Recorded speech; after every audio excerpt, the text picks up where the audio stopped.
오늘도 암호화폐 시장 관련된 소식을 들고 인사를 드리고 있는 크립토마도입니다. 오늘도 가장 먼저 미국 증시 살펴보도록 하겠는데요. 달러가 큰 폭으로 꺾였습니다. 102.28포인트까지 떨어졌음에도 불구하고 미국 증시 전부 다 하락으로 장을 그리고 주를 마감을 했고요. 비트코인 같은 경우는 3만 달러를 지켜주고는 있습니다. 3256달러, 이더리움은 1864달러에서 거래가 되고 있는 가운데 주말 동안에 이 장세는 어떠할 것인가? 비트코인이 좀 움직여 줄 것인지 아니면은 비트코인이 횡보를 하는 사이에 알트코인들이 돌아가면서 펌핑을 줄 것인지 한번 지켜보도록 하시면서 나온 정보들 하나둘씩 보도록 하겠습니다. 자, 미국 하면은 뭐다? 강력한 노동시장이다 라고 연준 이사들이 계속해서 주장을 하고 있는 가운데 미국의 지난 6월 비농업 일자리 숫자가 나왔습니다.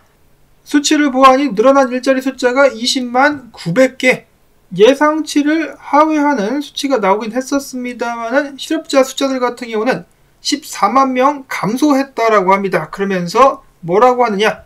실업률이 3.7%까지 올랐다가 다시 3.6%로 떨어지면서 1969년 이래 최저치를 기록을 하고 있었다라는 것입니다.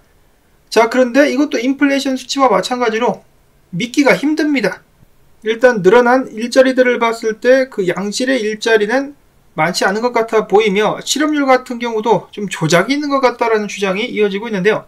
그도 그럴 것이 연준이 제공하고 있는 데이터에 따르면은 이 노동시장에 참여하고 있는 인구 비율이 계속해서 많이 떨어져 가지고 팬데믹 사태 이후에 회복하는데 지금 어려움을 겪고 있는데 지금 보시면은 뭐 1990년도, 1985년도와 비교를 해봐도 굉장히 낮죠.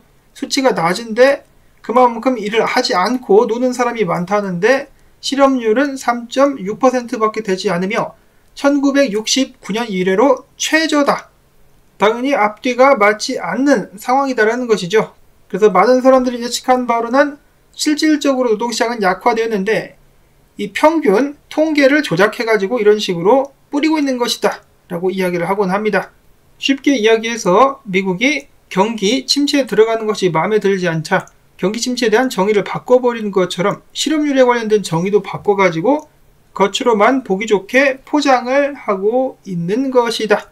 정말로 그렇다면 오래가지 못할 것 같은데 언제쯤 뽀록나게 될 것인지 기대가 됩니다. 자, 그런 와중에서도 조 바이든 우크라이나에 추가적으로 8억 달러 상당을 지원하겠다라고 밝혔습니다. 자, 미국 사회에 관심 있으신 분들 같은 경우는 조금만 알아보시면은 지금 힘들어하는 사람들이 굉장히 많다는 것을 알 수가 있겠는데, 자, 모든 돈은 우크라이나로 흘러 들어가고 있습니다. 다음으로 해서는 베리 실버트를 상대로 참을 만큼 참았다. 제미니의 창업자인 윙클보스 쌍둥이들이 사기 혐의로 디지털 커런시 그룹과 베리 실버트를 고소를 때려버렸습니다.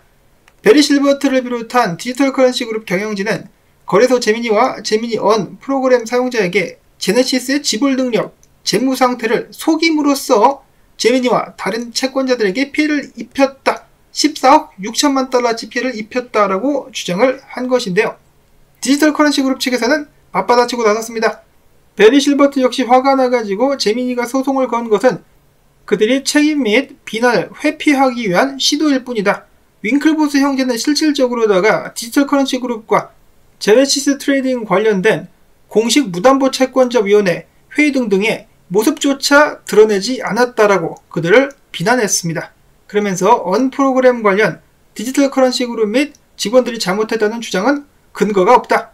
물론 제네시스 트레이딩이 디지털 커런시 그룹의 자회사이긴 했었지만은 그 과정 속에서 발생한 일은 디지털 커런시 그룹 직원들과는 관계가 없다라고 이야기를 한 것인데요.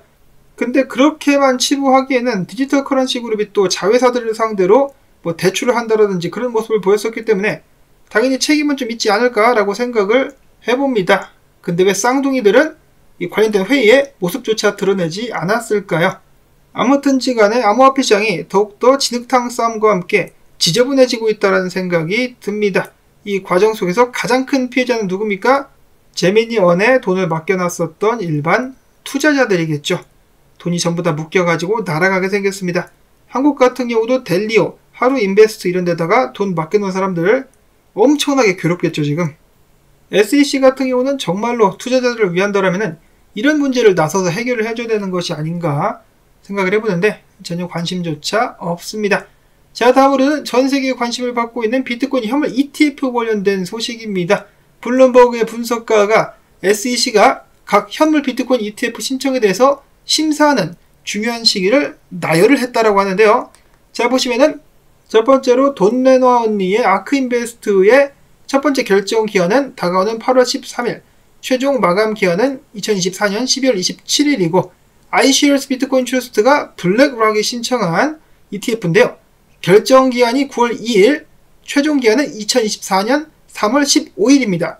그래서 만약에 블랙락의 ETF가 반드시 승인된다라는 전제를 가지고 있다면 아무리 늦어도 내년 3월 15일까지는 승인이 나게 될 것이다 라고 예측을 해볼 수가 있다는 것인데요. 그 외 나머지 현물 ETF 신청들 같은 경우는 회사별로 이런 식으로 결정기한 및 최종기한들이 나열이 되어 있습니다. 이런 식으로 말이죠. 정리가 잘 되어 있네요. 과연 SEC는 언제쯤 현물 ETF를 승인을 해줄지 기대가 되는데요. 많은 사람들이 이렇게 기대를 하고 있지만은 JP모건 측에서는 이렇게 이야기를 했습니다.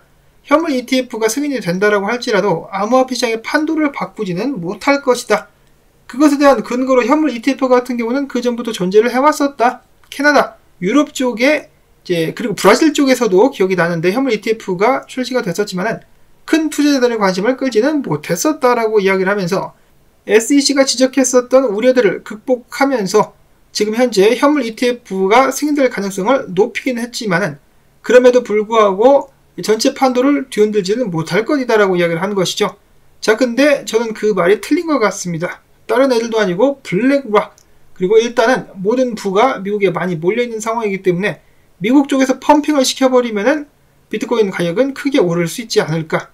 거기다가 반감기라는 보너스까지 다가오고 있는 상황에서 말이죠. 자, 물론 한 가지 우려가 되는 것은 ETF가 승인되고 나면은 기관들이 비트코인 가격 조작에 더욱더 적극적으로 나서게 되는 것은 아닌가. 그런 부분은 약간 걱정이 되기도 합니다. 자, 다음으로는 내년 미국 대선 후보 중에 한 명이죠. 비트코인을 사랑하는 존 F 케네디 주니어가 제출한 재무 자료에 따르면 그를 포함한 그의 가족들은 10만 달러에서 최소 25만 달러 사이의 비트코인을 들고 있다라고 합니다. 일반인들에게는 꽤 큰 돈이 될 수 있겠습니다만은 존 F 케네디 주니어쯤 되면은 좀 더 들고 있어야 되는 것이 아닌가라는 생각이 들기도 하는데요.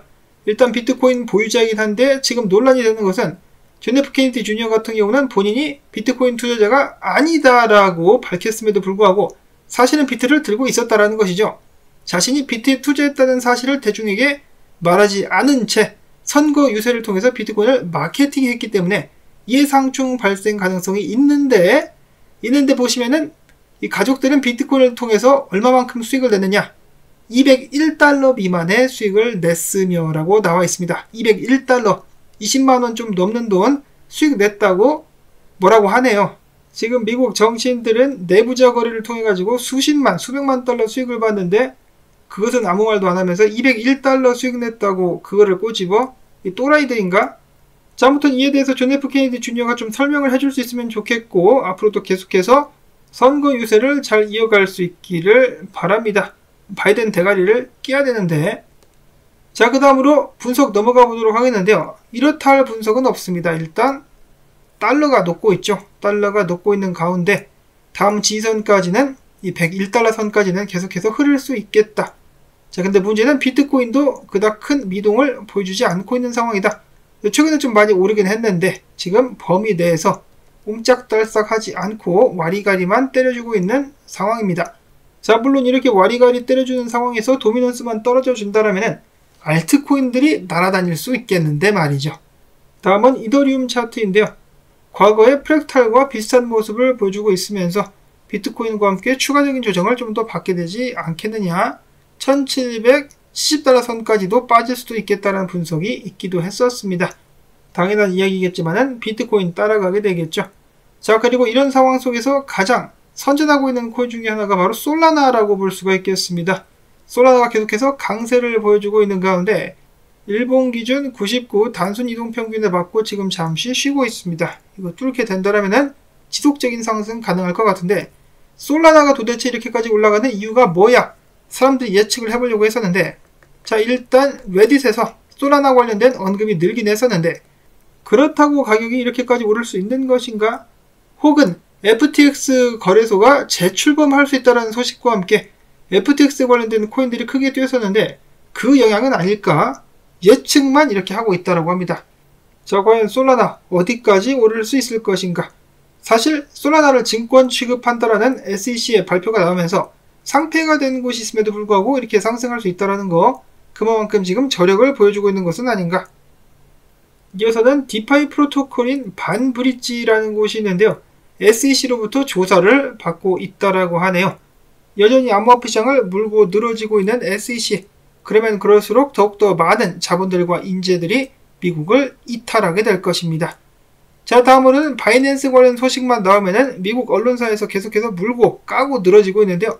자, 바이낸스의 일부 임원들이 최근에 사임한다는 의사를 나타내자 CEO 짜오장평과의 마찰 때문이다라면서 주장을 했습니다. 지금 집안 싸움이 나고 있다는 것인데요. 이래서 짜오장평 같은 경우는 좀 헛소리 좀 그만해라. 이런 식으로다가 임원 및 직원들이 들어오고 나가는 것은 자연스러운 일이었다. 불화설과는 관계가 없다라고 이야기를 했습니다. 뭐 실제로 불화가 있었는지 없었는지는 모르겠습니다만은 건덕지만 나오면은 전부 다 바이낸스를 물어뜯기 위해서 달려들고 있는 모습 좋아 보이지는 않습니다.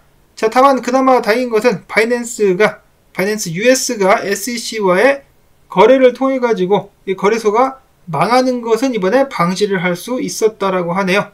바이낸스 US가 계속해서 운영이 되겠다라는 업데이트가 나왔었고, 마지막으로는 꼰도형이 5292개의 비트코인을 움직이는데 이어가지고 같은 날 무려 244억 원에 달하는 USDC도 전량 출금을 했었다고 합니다. 자, 이 돈은 전부 다 어디로 가고 있는 것일까요? 그가 들고 있는 어마어마한 액수의 암호화폐들만큼 고통받았었던 사람들이 많다는 것을 기억을 꼭 해야 될 것 같습니다. 정의의 심판이 언젠가는 꼭 내려줄 수 있기를 고대하면서 오늘 영상 여기서 인사를 드리도록 하겠습니다. 어제나와 마찬가지로 도움되셨다면 수고했다는 의미에서 시청료, 광고 영상 한 편만이라도 마지막까지 틀어주기 부탁을 꽉 드리면서 저는 다음에 새로운 소식 가지고 또 인사를 드리도록 하겠습니다. 안녕히 계십시오.